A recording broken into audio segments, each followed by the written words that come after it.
우리 신앙 고백합니다. 주는 그리스도시요 살아계신 하나님의 아들이십니다. 아멘. 예수는 그리스도는 세계복음화. 아멘.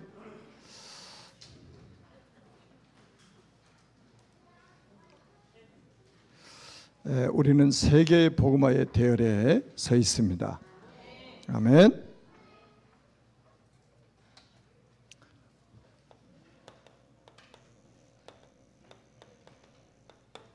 영적 세계입니다. 우리 신앙생활의 기준이 성경이라고 했죠. 자, 신앙의 기준이 성경입니다. 여러분 평생에 이렇게 산다면 성공합니다. 보통 사람들은 자기가 배운 지식 이거 가지고 신앙생활 하려고 그래요. 그리고 자기가 경험한 것 가지고 신앙생활 하려고 합니다. 그리고 어떤 사람은 사람들의 여론이 있잖아요. 거의 대부분의 다수의 사람이 가는 길을 진리라고 따라갑니다. 큰 착각을 하고 있는 거죠. 여러분 시대마다 소수의 사람이 진리의 길을 갔습니다. 다수의 사람이 틀린 길을 가는데 여론에 의해서 틀린 길을 가면 안 되잖아요. 한 사람이 가도 진리의 길이라면 그 길을 가야지. 아멘. 저는 어렸을 때부터 신앙생활을 했기 때문에 그러니까 학교 다니기 전부터 교회를 다닌 사람이요. 그럼 제가 얼마나 교회 생활을 오래 했습니까? 그런데 거의 이렇게 안 합니다. 자기 신앙의 절대 기준을 성경에 두는 사람이 그렇게 많지 않아요. 특히 막 중직자들도 그렇습니다. 그리고 우리가 성경의 기준은 그러면 뭐냐? 성경의 기준 그리스도입니다.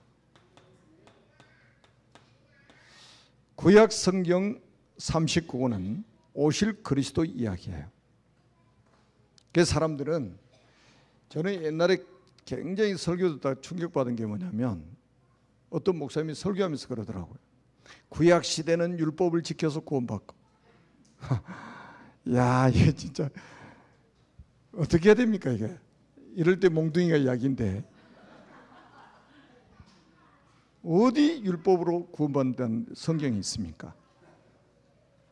구약엔 오실 그리스도예요. 이게 안 보이는 거예요. 왜? 구약 성경에 그리스도라는 단어가 없잖아요. 안 보이는 거예요. 그래서 구약 시대는 율법을 지켜 구원받고 신약 성경에는 그리스도를 믿어 구원받고 이렇게 나옵니다. 여러분 창세기 강의 여러분 많이 들으셨잖아요. 창세기부터 완전 복음서입니다. 성경은. 그리스도를 말하고 있습니다. 제가 1년에 52주 그리스도 이야기 안 한 적 있습니까?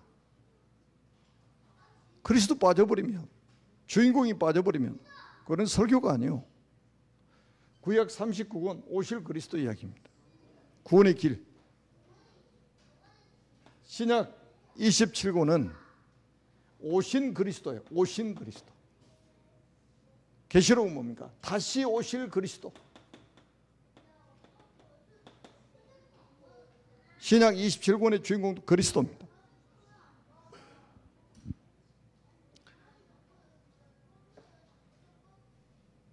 야, 어떤 분 설교를 하시는데 보니까요. 저도 설교 못하지만 설교 잘한다 못한다 기준이 뭐 애매모호하죠. 근데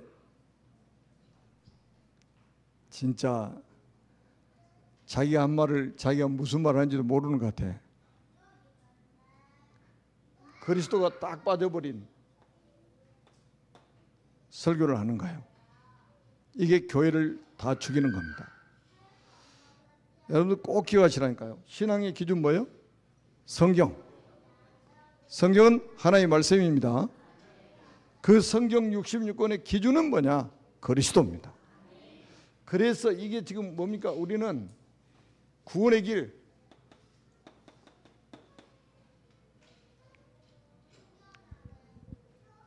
지금 우리 교회는 구원의 길 지금 훈련을 다 하고 계십니다. 신청 안 하신 분들도 보니까 구원의 길을 다 하고 있어요. 다 대기자들이 줄 서 있어. 찬양대도 한번 아직 안 하신 분들 준비하고 있잖아. 지금 다 언제 시킬까 하고 지금 기다리고 있어요. 지금 얘 구원의 길을 왜 해야 됩니까? 아니 성경 66권이 구원의 길을 말하고 있단 말이에요.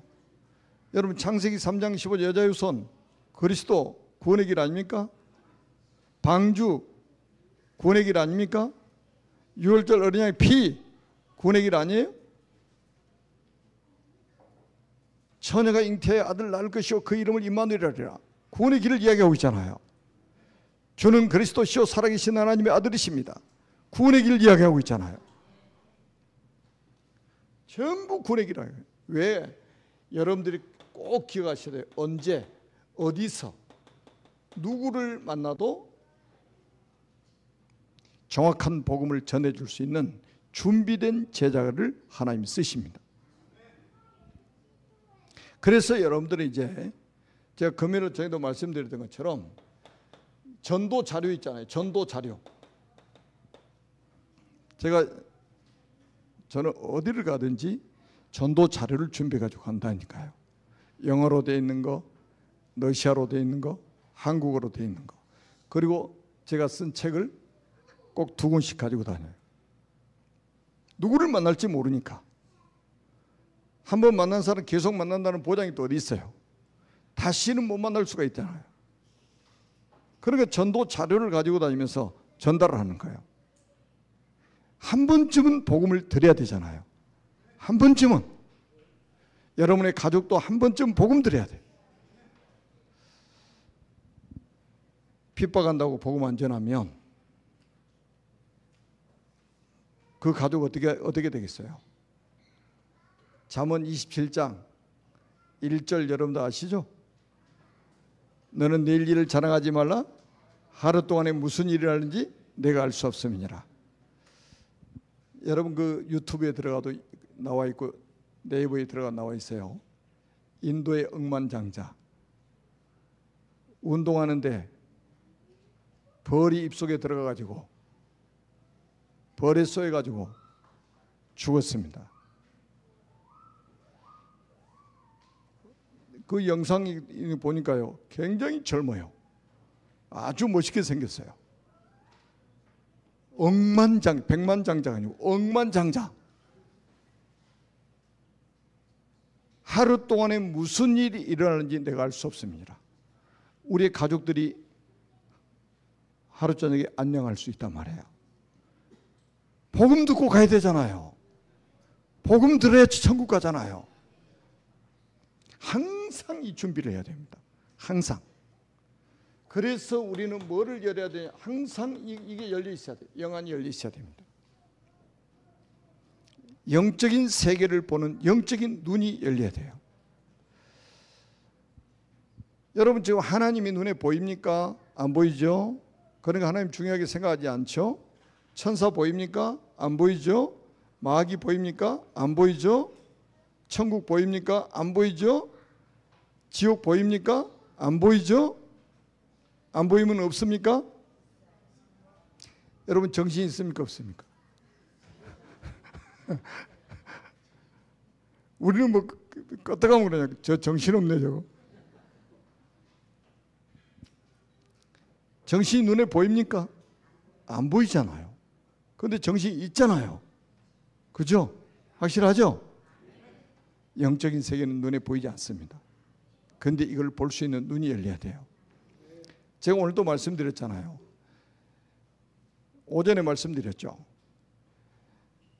예굽이라는 나라가 한 시대의 강대국이었습니다. 그런데 주변 나라들은 그 강대국 때문에 어려움을 많이 당해요.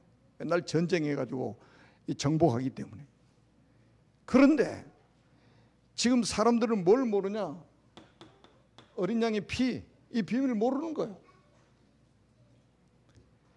이거 이야기하니까 바로왕도 못 알아들어. 훌륭한 군인들이 못 알아들어. 훌륭한 공무원도 못 알아들어. 그런데 이거 알아듣는 사람이 나왔단 말이에요. 그래서 모세가 장로들을 불러가지고 어린 양을 잡아서 문에다 피를 발라라. 장로들이 전부 이스라엘 백성들에게 선포합니다. 어린 양 잡아서 문 좌우 설자 임방에 피를 발라라. 놀라운 비밀 아닙니까 이게. 애굽의 왕도 모른단 말이에요. 애굽에 있는 모든 공무원이 몰라요.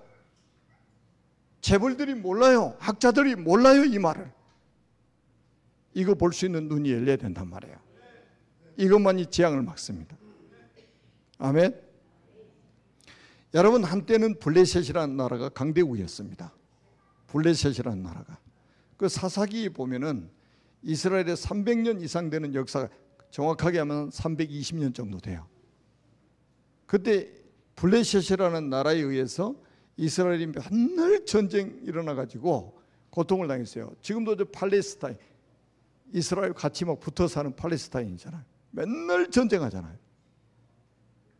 그 나라가 그때 강대국이었단 말이에요.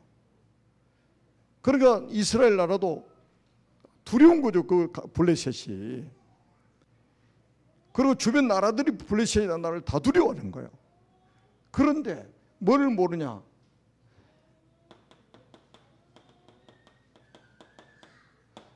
사무엘상 7장 9절에 보니까 사무엘이 젖먹는 어린 양 하나를 가져다가 온전한 번제를 여호와께 드리고, 이 말을 못 알아듣는 거예요. 이거를 볼 수 있는 눈이 안 열린 거예요. 젖먹는 어린 양. 누구 이야기요? 그리스도 이야기잖아요. 이거 해보겠더니 어떻게 하냐? 하나님이 블레셋하고 싸우지 않고 승리하도록 만들어 버리는 거예요. 히스기야가 어디로 올라갔습니까? 성전으로 올라갔습니다. 왜 성전에 올라갔냐? 거기는 하나님의 보좌가 있습니다. 여러분 실천해 보시라니까요. 실천해 보세요. 그리고 뭐 집이 멀리 떨어져 있는 뭐 당진이나 뭐 이런 천안이나 계시는 분들은 어떻게 하시면 되냐? 천안 지교에 있잖아요. 거기 가시면 되고, 그 다음에 다니엘처럼 하시면 돼요. 다니엘처럼. 여러분들 잘 모르셔서 그러는데 무슬림 국가에 가면 잠자려고 호텔에 딱 눕잖아요. 천장에 전부 화살표가 있습니다. 제가 전에 사진 찍어서 보내드린 적 있잖아요. 거기 그 화살표가 어디로 향해 있냐면 전부 저기 사우디에 있는 메카로 향해져 있습니다. 그리고 거기에 딱 알라라고 써 있어요. 알라라고. 호텔마다 기도실이 있습니다. 그리고 하루 5번씩 정시기도 하잖아요. 근데 그 시간도 다 거기에 맞춰져 있어요. 하루에 5번씩 방향 똑같이 해가지고. 그런데 다니엘도 예루살렘 쪽을 향해서 창문을 열어놓고 하루에 3번씩 정시기도 했잖아요. 이런 마음으로 기도하면 돼요. 이런 마음으로. 가까운 데 사시는 분들은 뭐냐? 금요일날 저녁에 제가 말씀드린 거 잘 기억하셔야 됩니다. 성경에 큰 흐름이 있는데 6월절 사건 이후에 이스라엘 백성 광야에서 뭐 중심으로 살았다고요? 성막 중심. 성막이 한가운데 있고 동서남북에 세 지파씩 진을 쳤는데 전부 문이 어디로 나게 만들었다고요? 성막 쪽으로 문이 나게 만들었습니다. 이 사람들은 하루에 집에 들어갔다 나왔다 들어갔다 나왔다 얼마나 많이 하겠습니까? 나오면서 보는 게 뭐냐? 성막을 보는 거예요. 성막 중심입니다. 가나안 정복했습니다. 다윗이 성전 건축 준비하고 솔로몬이 성전 건축 완공했죠. 준공했죠. 이스라엘 백성들이 광야에서는, 가나안 땅에서는 뭘 중심으로? 성전 중심으로 살았습니다. 성전 중심으로. 모든 이스라엘이 성전 중심. 지금은 교회 시대입니다. 지금은 교회 시대예요. 교회 중심으로 살아야 됩니다. 저는 참 감사하게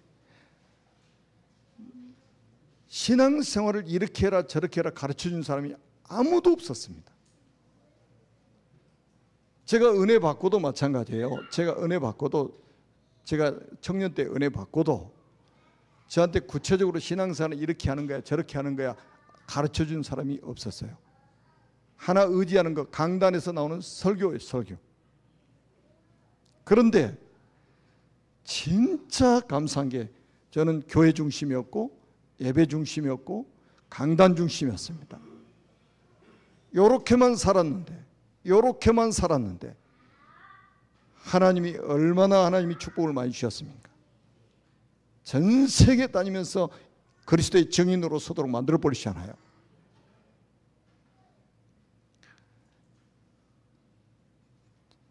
절대로 속지 마시고 강단 메시지 딱 붙잡으면요, 여러분 실천하시면 역사 일어납니다. 실천하시면 역사 일어나요. 아멘. 교회 중심, 지금은 교회 중심이요. 히스기야가 성전에 왕궁에서 나가서 성전에 올라갔는데 그때 역사가 시작됐다니까. 히스기야 왕이 기도하는 그 밤에 주의 천사를 보내가지고 아스루 군사 18만 5천 명을 송장으로 만들어버렸다. 믿어집니까? 아멘은 우리 장로님밖에 안 하시네. 진짜 믿어집니까? 천사가 와가지고 18만 5천 명, 세계에서 최정예 부대를 송장으로 만들어버린 거예요. 싸우지 않고 아직 승리하잖아요. 이 비밀을 가지고 우리가 세상에 나가야 된단 말이에요. 이 비밀을 가지고 우리 렘넌트들이 학교 현장에 가야 돼요. 경쟁하지 않고 승리하도록 만들어야 됩니다. 아멘. 자, 오늘 오전에 제목이 뭡니까? 제2의 도단성 운동으로 민족을 살리자 이거요. 6월 달에 6.25 전쟁이 있었기 때문에 설교 제목이 다 그렇게 잡힌 겁니다.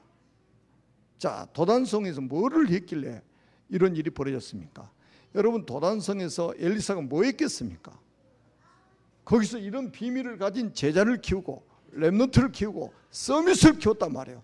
여기에 놀라운 일이 벌어졌어요. 불말과 불병거를, 하나님이 불병거를 동원했는데 아람 군대의 숫자보다 더 많은 불말 불병거를 보내가지고 엘리사를 둘러싸여가지고 보호하도록 만드신 거예요. 여러분들이 언약 붙잡고 기도하는 시간에 이런 제자 키우고 렘넌트 키우고 하는 여러분들을 하나님이 불말 불병거를 동원해 지금도 완벽하게 보호하십니다. 아니, 엘리사가 기도했는데 어떻게 합니까? 하나님께서 아람 군사들 눈을 멀게 만들어 가지고 한순간에 아람 군사가 맹인이 되어 버렸어요. 맹인이 되어 버렸습니다. 하나님이 엘리사의 기도를 들으시고 아람 군사 다 맹인으로 만들어 버렸어요. 여러분이 기도할 때 어떤 일이 벌어집니까? 시공간을 초월한 응답이 오는 겁니다. 그래서 우리 어린 자녀들 키우는 부모님들 꼭 기억하세요. 학교 갈 때 절대 이런 말 하지 마세요.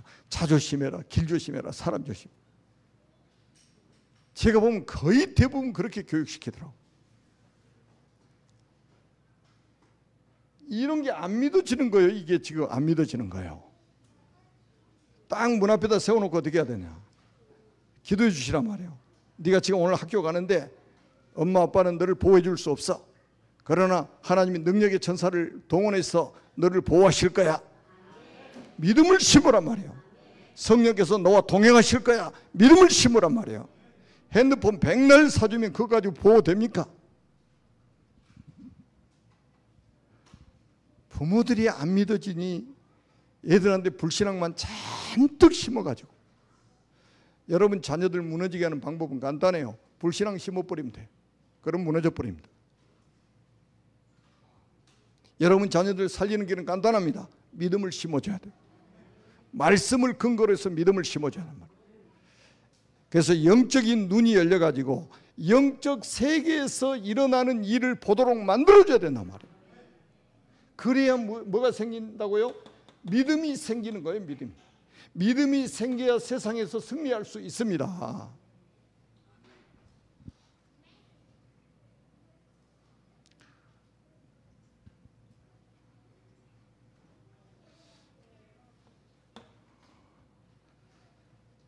그리고 나서는 이제 여러분들이 영적 체험을 해야 됩니다. 영적 체험을 해야 돼요.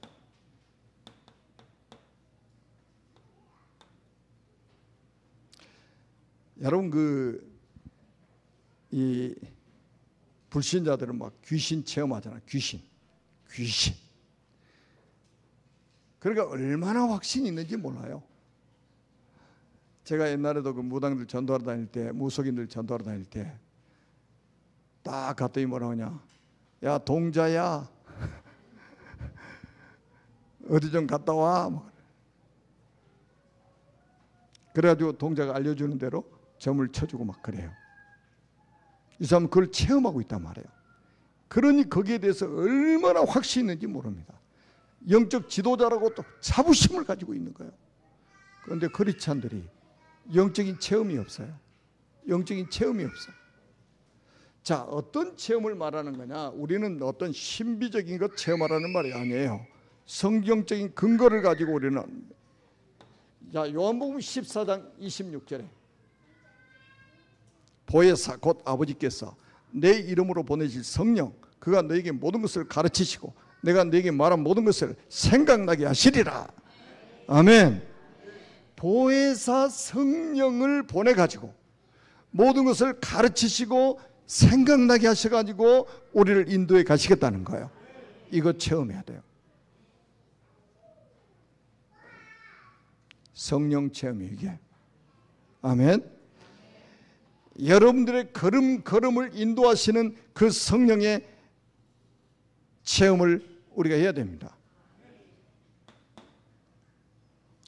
그리고 요한복음 16장 13절에도 마찬가지입니다. 예수님이 직접 뭐라고 말했어요? 그러나 진리의 성령 오시면 그가 너희를 모든 진리 가운데로 인도하시리니 그랬어요. 진리의 성령이 오시면 우리를 진리 가운데로 인도하시겠다고 약속하셨어요. 이거 체험해야 돼요. 아멘. 요한복음 20장 22절입니다. 여기도 뭐라고 말씀하셨냐? 숨을 내쉬며 이르시되 성령을 받으라 이렇게 말씀하셨어요. 그리고 사도행전 1장 8절에도 뭐라고 말씀하셨냐? 오직 성령이 너에게 마시면 너희가 권능을 받고 예루살렘과 온 유대와 사마리아와 땅끝까지 이르러 내 증인이 되리라 하시니라. 자, 뭐라고 그랬어요? 증인이 되리라 그랬죠. 증인이 되리라. 성령 받으면 증인 되리라. 그리스도의 증인 된다 이 말이에요. 아멘. 자, 증인들 몇 사람만 볼까요? 몇 사람만? 자, 증인들 몇 사람만 보면 창세기 41장 38절 한번 보세요. 요셉이 17살 때 노예로 팔려갔습니다. 그 보디바르 집에 노예 생활했죠. 누명 쓰고 또 감옥에 들어갔습니다. 그러다 바로왕 앞에 30세 섰어요. 그때 바로왕이 요셉을 자기 신하들 앞에서 뭐라고 고백했냐? 이처럼 여호와의 영에 감동된 사람을, 하나님의 영에 감동된 사람을 우리가 어디서 찾을 수 있겠느냐? 이렇게 되면 끝나는 거예요. 이게 증인이요. 바로왕이 보고 감동을 받아버렸다니까. 바로왕이 보고 감동을 받은 거예요. 여러분 사무엘상 16장 13절 한번 보세요. 다윗이 훌륭했다 이게 아니에요. 다윗이 훌륭한 사람이 아니에요. 다윗이 여호와의 신에 크게 감동되었다고 이렇게 기록하고 있잖아요. 이게 다윗의 모든 한계를 넘어설 수 있는 비밀입니다. 이거 체험해야 돼요. 여러분 열왕기하 2장 9절에 보니까 오늘 오전 메시지처럼 엘리사가 뭐를 구했습니까? 갑절의 영감을 내게 달라고 그랬잖아요. 갑절의 성령 충만을 내게 달라고. 한 가지를 구한 거예요. 집을 구한 것도 아니고 건강을 구한 것도 아니고 자녀를 구한 것도 아니에요. 오직 성령, 이거 구한 겁니다. 여러분 스가랴 4장 6절에 뭐라고 그랬습니까? 힘으로도 되지 않냐고 능으로도 되지 않냐고 오직 나의 신으로 되느니라. 아멘. 요거 체험해야 됩니다. 이거 체험하는 길은 간단해요. 여러분들이 진짜 예배를 제대로 드리면 예배 시간에 이 체험할 수 있습니다. 여러분이 제대로 말씀을 들으면 이 말씀 들을 때 성령이 임하십니다. 그게 증거가 있어요. 사도행전 10장에 보면 고넬료가 베드로를 청했잖아요. 베드로가 고넬료의 집에서 그리스도의 비밀을 풀어서 설명했습니다.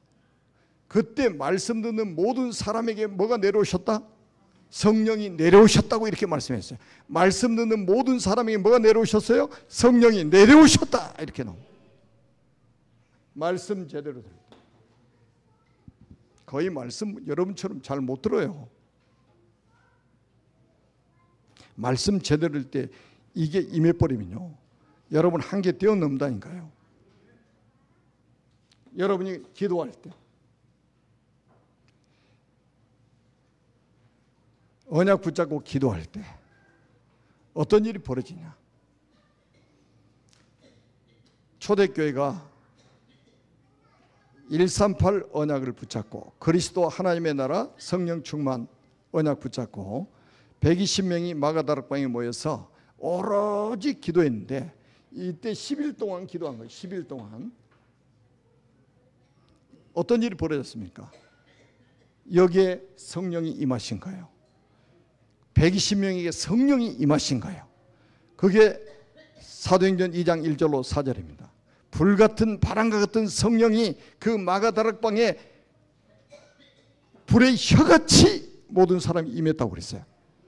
이게 가난한 초대교회가 세계복음할 수 있는 능력이었습니다. 무식한 성도들이 세계복음할 수 있었던 능력이었어요. 비밀이란 말이에요.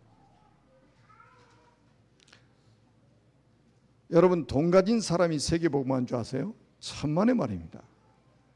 돈 많은 부자들 평생 성경검 한 번도 못하고 죽는 사람 천지입니다.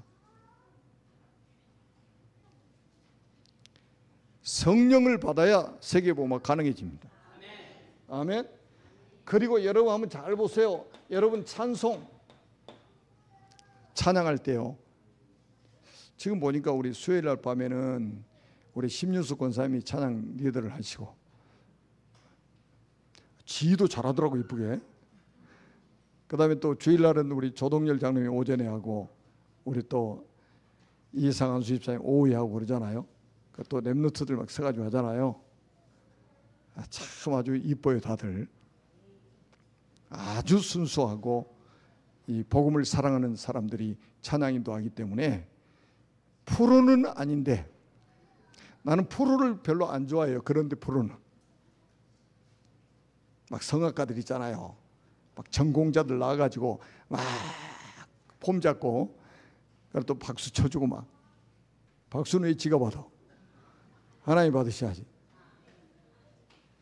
그러니까 아마추어가 더 낫다니까. 아마추어가 막 긴장하면서 막 준비하고 구원의 길도 한번 여기 노트에다 할 때하고 여기하고 할 때하고 같아요? 여기 한번 서보세요. 사람 보면서도 사람이 안 보여? 엄청 긴장을 해요. 사람이 잘 안 보인단 말이에요. 이렇게. 그런 고백들을 해요. 그런 아마추어적인 정신을 가지고 긴장하면서 하나님 앞에 설 때에 오히려 더 역사가 일어납니다. 찬송도 마찬가지예요. 찬송은 사람에게 보여주는 게 아니에요. 찬송은 오직 하나님만 받으시는 겁니다. 이스라엘의 찬송 중에 거하시는 주여 주는 거룩하시니다. 이 백성은 내가 나를 위하여 전하니 나의 찬송을 부르게 하려 함이니라. 호흡이 있는 자마다 여호와를 찬송할지어다. 아멘. 성령 체험하는 방법은 여러 가지입니다. 그리고 또 하나, 여러분이 전도할 때입니다. 선교할 때 굉장히 성령이 역사하십니다. 이 체험을 해야 돼요. 저는 엄청나게 많이 체험을 합니다. 제가 말씀드렸잖아요. 여러분 그 아프리카 왔다 갔다 하는 게 이게 지구 반대편이잖아요. 완전히. 올 때 나이로비 공항에서 비행기를 타가지고 한국 인천공항에 도착하는 시간이 30시간 걸려요. 30시간. 그럼 그 전날 아침부터 일어나가지고 하루 종일 사역하고 비행기 타고 왔으니 집에까지 오면 40시간 넘게 누워보지를 못하고 그러고 있는 거예요. 이게 우리 힘으로 다닐 수 있겠습니까? 아주 막 죽으려고 합니다. 비행기 타고 다니. 근데 우리는 이제 훈련이 돼가지고 뭐 10시간 뭐 까딱없이 앉아 있어도 돼. 숙향에 같이 갔는데 막 올 때 태국 공항에 내려오면 발이 퉁퉁 부어가지고 신발이 잘 안 맞아. 근데 내 다리는 아무렇지도 않아. 하도 다녀가지고. 이게 성령 충만하지 않으면 세계복음화도 어렵습니다. 진짜 우리의 능력을 초월하는, 우리의 한계를 초월하는 게 이 체험이란 말이에요. 구원받았다면 누구든지 체험할 수 있습니다. 왜냐? 하나님이 약속하셨기 때문입니다. 아멘. 어렸을 때 우리 렘넌트들도 체험할 수 있습니다. 불건전 신비주의가 아니에요. 성령 충만 받으면 모든 것을 뛰어넘을 수 있습니다. 그래서 우리는 전도자의 하루 어떻게 우리가 보내야 되겠습니까? 우리가 아침에는 말씀을 묵상하고 우리가 정시기도를 하고 아침에는 말씀 묵상하고. 그래서 저는 참 좋은 게 우리 지금 성경기 챌린지라고 있잖아요. 저는 거의 아침 시간에 다 합니다. 아침 시간에. 웬만하면 새벽기도 전에 다 하려고 합니다. 구원의 길하고 성경기 챌린지하고. 그리고 이제 새벽기도 하고 운동하러 가야지 이제. 운동하면서 강단 메시지 듣고 운동하면 영적으로도 유익하고 육신적으로도 건강해지고 두루두루 건강해집니다. 그리고 여러분 아침 시간은 아무도 우리를 방해할 수 없어요. 여러분만 방해하지 않으면 정시기도 할 수 있습니다. 아침에 찾아오는 사람 없잖아요. 아침에 막 전화하고 그런 사람 없잖아요. 새벽 시간에. 나만 방해 안 하면 돼. 내가 나를 방해한단 말이에요. 그 다음에는 우리는 낮입니다. 낮 시간에는 뭐냐? 무시로 우리가 기도하는 겁니다. 여러분이 생각나는 거, 눈에 보이는 거, 또 만나는 사람을 위해서 기도하는 겁니다. 모든 것을 기도로 연결시키는 게 무시기도입니다. 어머니 생각해 보세요. 내가 좀 싫은 사람 생각이 딱 나면 바로 하나님께 기도해 버리면 돼요. 여러분이 좀 미운 사람이 있잖아요. 그럼 그 사람은 더 축복을 받아야 돼요. 더 축복해 버리세요. 사람이 축복을 받으면 절대 우리를 안 괴롭힙니다. 밤에는 뭐냐? 깊은 기도를 우리가 해야 되겠죠. 깊은 기도. 그리고 밤 시간에 다음 날 전도 자료를 준비하면서 자면 됩니다. 이런 스케줄 속에서 성령께서 여러분들을 인도하시게 될 겁니다. 그래서 우리는 이 5가지 힘이 절대적으로 필요합니다. 하나님이 구원받은 사람들이 약속하신 힘이에요. 영력, 지력, 체력, 경제력, 인력. 오력을 주세요 하지 마세요. 항상 기도할 때 영력, 지력, 체력, 경제력, 인력을 주시옵소서. 꼭 기도할 때 줄임말로 오력 주세요. 구체적으로 하시란 말이에요. 영력을 주시고 지력을 주시고 체력을 주시고 경제력을 주시고 인력을 주셔서 세계복음화는 정인으로 서게 하옵소서. 기도하겠습니다. 살아계신 하나님 아버지 은혜를 감사합니다. 모든 영광을 하나님께서 받으시고 우리가 영적 세계를 보는 눈이 열려서 영적 문제를 해결할 수 있는 답을 가지고 모든 사람에게 인생의 답을 줄 수 있는 전도자로 선교사로 살아갈 수 있도록 축복해 주옵소서. 오늘 이 시간에도 기도하는 시간, 찬양하는 시간, 말씀 받는 시간에 하나님의 성령을 충만하게 부어주셔서 하나님 주신 영적인 힘을 가지고 세계복음화에 쓰임받는 하나님의 사람들이 되게 하옵소서. 그리스도의 신 예수님의 이름으로 간절히 축복하며 기도합니다.